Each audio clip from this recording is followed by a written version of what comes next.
Hello and welcome to National News Stream, your trusted source for breaking news, in-depth analysis, and stories that shape our world. Stay informed and engaged as we bring you the latest updates right to your fingertips. Don't forget to like, share, and subscribe to stay connected. These are today's headlines. International Conference on Eritrean Studies kicks off in Asmara. Uganda-Tanzania oil pipeline project reaches key milestones. Trump sentencing set ahead of presidential inauguration. French and German ministers make historic diplomatic visit to Syria. India faces strategic choice amid sixth-generation fighter jet offers. Elon Musk donates $101.6 million in Tesla shares to charity. Russia vows retaliation following alleged Ukrainian missile attack. And world's oldest person, 116-year-old Omiko Ituka, passed away in Japan. News in brief. The Second International Conference on Eritrean Studies, ICES 2025, officially started today at Asmara Palace in Asmara, Eritrea. The three-day event, held under the theme Regional and International Cooperation for Sustainable Development, brings together global scholars, researchers, and practitioners. The conference features more than 140 selected papers covering topics across humanities, social sciences, and natural sciences. The program includes plenary sessions, panel discussions, roundtables, and workshops.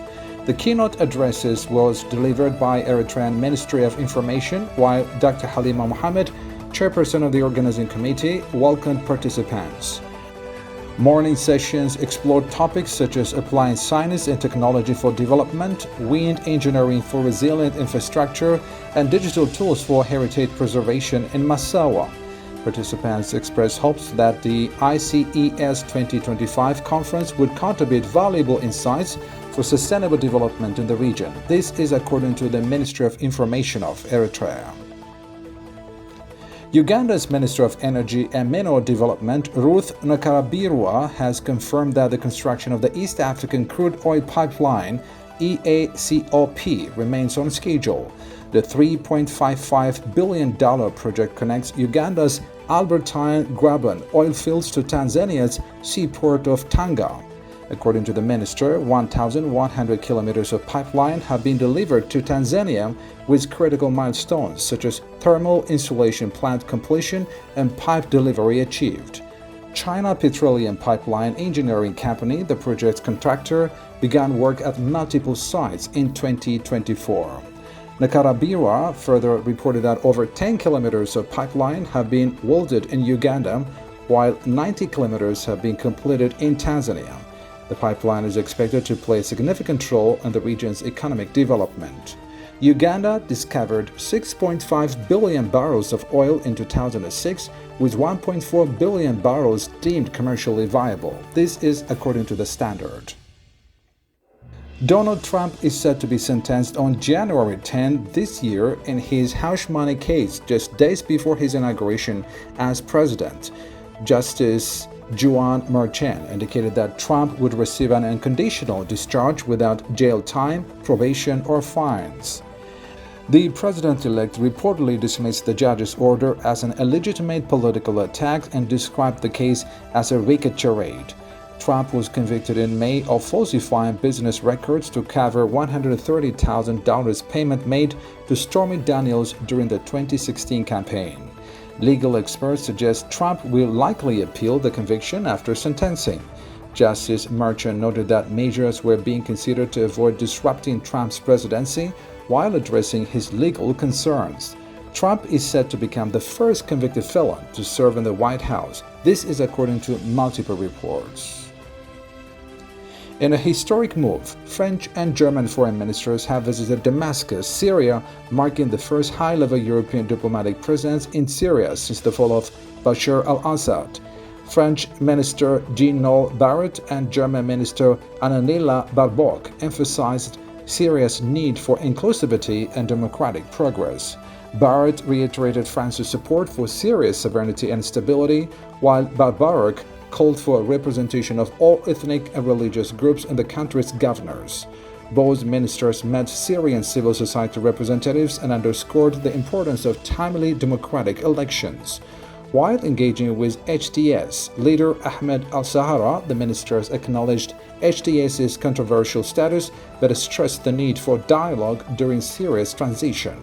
France and Germany pledged to support human rights and political reforms in Syria. The visit symbolizes Europe's renewed engagement with Syria's future. This is according to international news sources. China has recently tested two sixth-generation fighter jets, creating tension and regional defense dynamics. India, lacking even fifth-generation aircraft, now faces a strategic crossroads as offers for sixth-generation collaborations emerge from European and Asian nations. According to a Bulgarian media report, Germany and France and Spain as well have invited India to join the Future Combat Air System (FCAS) program.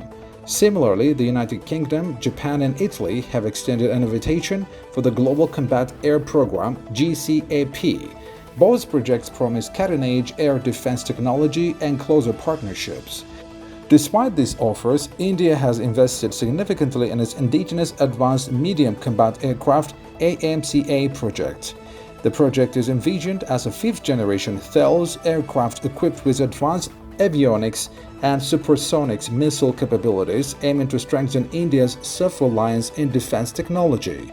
Reports suggest that New Delhi may prioritize the AMCA over international collaborations to maintain focus on this ambitious project. The AMCA project, jointly developed by the Defense Research and Development Organization and the Indian Air Force, aims to outclass fifth-generation jets like the Sukhoi 57 and F-35.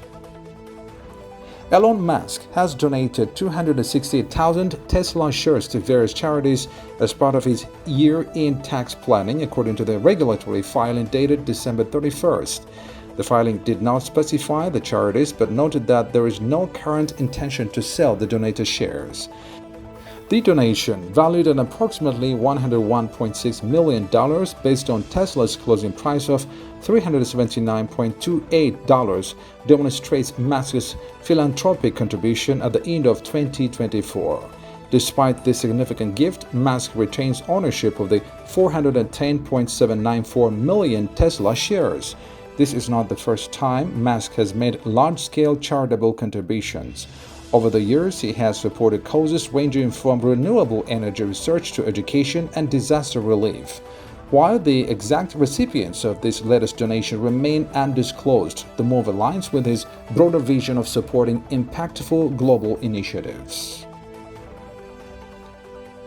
Russia has vowed to retaliate after claiming that Ukraine fired 8 U.S.-supplied ATACMS missiles at its Belgorod border region on January 3rd. The Russian Ministry of Defense announced that all 8 missiles were intercepted but labeled the attack as an escalation supported by Western allies. In response, the ministry warned that these actions would be met with appropriate countermeasures. Russia also accused the United States of enabling Ukrainian aggression by supplying advanced weapons, escalating the already tense conflict. Outgoing U.S. President Joe Biden recently authorized Kiev to deploy long-range ATACMS missiles.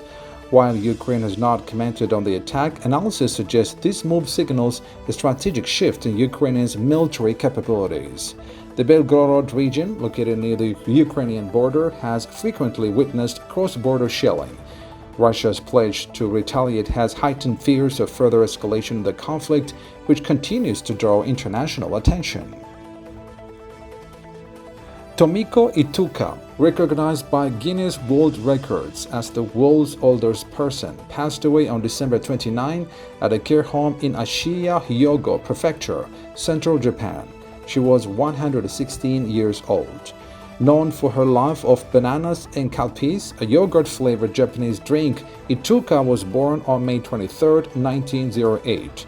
She became the oldest living person last year after the death of Maria Bryanas, aged 117. A former volleyball player in high school, Ituka climbed Mount Ontake twice and managed her husband's textile factory during World War II. She lived independently in Nara until her husband's passing in 1979. She is survived by one son, one daughter, and 5 grandchildren. Well, that's all the news for today. Thank you for watching Natna News Stream. Don't forget to like, share, and subscribe for reliable news coverage. Stay safe and informed. See you next time.